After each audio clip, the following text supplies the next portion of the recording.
आप सभी को मेरी राम राम नमस्कार। कैसे हैं आप लोग? आज मैं बात करने वाला हूं पितृदोष के विषय में। क्या आपको भी सच में पितृदोष है? हम इस बारे में आज जानेंगे। अगर है तो हमें इन 15 दिनों में क्या उपाय करने चाहिए और उससे हमें क्या लाभ होगा। पितृदोष होने के लक्षण क्या होते हैं और इसे कैसे समाप्त किया जाता है और उसके लिए क्या क्या करना होगा, आज मैं आप लोगों को बताऊंगा। मेरी जो भी बातें आपको समझ में आए उस पर अमल करिएगा और अपने जीवन के तमाम संघर्षों को समाप्त होते देखिएगा। चलिए शुरू करते हैं। अगर आपको पितृदोष होंगे तो सबसे पहला काम ये होगा कि घर में मांगलिक कार्य नहीं होगा। मांगलिक कार्य जैसे शादी, विवाह या फिर कोई फंक्शन या कोई वैदिक कार्य या जिसमें पूजा पाठ अनुष्ठान, ये सब चीज़ें नहीं होंगे। इसके बाद में कोई ना कोई घर का जो मुखिया होगा वह बीमार रहेगा और घर में आता हुआ अधिक धन बर्बाद होगा, या तो बीमारी में या तो कोई बंदा अपने व्यसनों में, जैसे अल्कोहल लेना, स्मोक करना या नॉनवेज खाना, इस तरह की चीज़ें घर में होंगी। तीसरी चीज़, घर में किसी कोने में शीत बनी रहेगी। घर में चौथा जो लक्षण होगा वह घर के आसपास पीपल के, बरगद के पेड़ आपको दिखाई देंगे। पांचवी चीज़ जो आप देखेंगे, घर के बच्चे पढ़ जाएंगे पर उन बच्चों की नौकरी नहीं लगेगी या फिर बच्चे पढ़ाई करने में मन ही नहीं लगेगा। सातवां काम, मेहमान आएंगे तो मेहमान खुश होकर नहीं जाएंगे। ये भी आपको जो लक्षण होगा। तो घर में शीत बनी रहेगी। घर में किसी भी सामान की सुव्यवस्था जो होगी, घर में सामान फैला हुआ होगा, बिखरा हुआ होगा, कोई भी सामान अपनी जगह पर नहीं होगा, चाहे वो जूते चप्पल हो, चाहे बर्तन हो, चाहे कपड़े हो, कुछ ना कुछ आपको फैला ही मिलेगा। इसके बाद अगर कोई लक्षण आपको देखना है तो घर में कलह बहुत रहता है। जब सब एक साथ बैठेंगे तो वो किसी भी डिस्कशन में नहीं पहुंचेगा। कोई निर्णय लेना हो या परिवार में किसी का कोई कार्य होना हो, तो जब एक साथ बैठेंगे तो वह निर्णय नहीं हो पाएगा। घर के लोगों में सामंजस्य की स्थिति नहीं बन पाती, चाहे वो भाई हो, बहन हो, सब एक साथ बैठेंगे तो सामंजस्य की स्थिति नहीं बन पाएगी।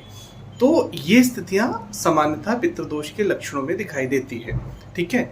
और इसके साथ क्या होगा, जब भी पितृदोष होता है तो कुंडली में सूर्य राहु से पीड़ित होने की स्थिति पर होता है। जब भी ऋण दोष होगा किसी तरह का, चाहे वह स्त्री ऋण दोष हो, चाहे भ्रातृ ऋण दोष हो, चाहे कन्या ऋण दोष हो, तो कुंडली का दूसरा और पांचवा भाव सबसे पहले पीड़ित होता है। मतलब संतान पक्ष, विद्या, बुद्धि और संतान, और दूसरा भाव मतलब वाणी, कुटुंब और धन, सेविंग्स का भाव, इनमें दिक्कत आती है।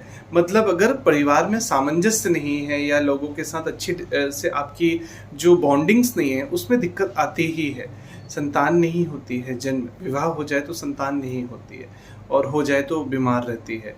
तो अब इसके लिए करना क्या है, उपाय में क्या करना? पहली बात, ये जो उंगली है, अंगूठा, इस अंगूठे का इस हिस्से का अगर किसी के हाथ में दिखाई देता है, जैसे देखिए मेरे हाथ का ये दिखाई दे रहा है, एक्स्ट्रा निकला हुआ है, तो जब भी ये निकला हुआ दिखाई देगा तो समझिएगा कि आपको पितृदोष भी है और कालसर्प दोष भी है।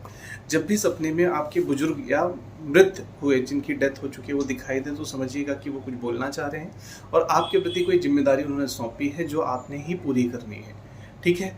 अब क्या करना है, देखिए इन 15 दिनों के दौरान उनके देहांत की दिनांक, जिस दिन उनकी डेथ हुई है, डेट ऑफ डेथ की तिथि याद करिएगा, पूछेगा, उसमें लिखा होगा तिथि, प्रतिपदा, द्वितीया, तृतीया, चतुर्थी, पंचमी, ये तिथि है, डेट नहीं, तिथि के दौरान इन 15 दिनों में जो श्राद्ध पक्ष के दौरान जिस तिथि में उनकी डेथ हुई है उस तिथि के दिन उनका तर्पण करें या उनके नाम से कुछ दान करें। पहला काम। दूसरा काम जो करना है आपको, करना यह है, गाय, गुरु, माता, मंदिर और पीपल की विशेष तौर से आराधना करनी चाहिए। जिनको भी ये है, पीपल का वृक्ष उनके नाम से जरूर लगाएं और उनके प्रति कोशिश करें कृतज्ञ होने की, थैंकफुल होने की, जो उन्होंने आप लोगों के लिए किया है, जो भी उन्होंने आपको समझाया है, जितना भी आपको दिया है। इवन कुछ नहीं दिया तो आपको एक सरनेम दिया है, उस सरनेम के प्रति कृतज्ञ होना है और उनके लिए आपको जो बन सके अपना यथासंभव आपको करने की कोशिश करनी है।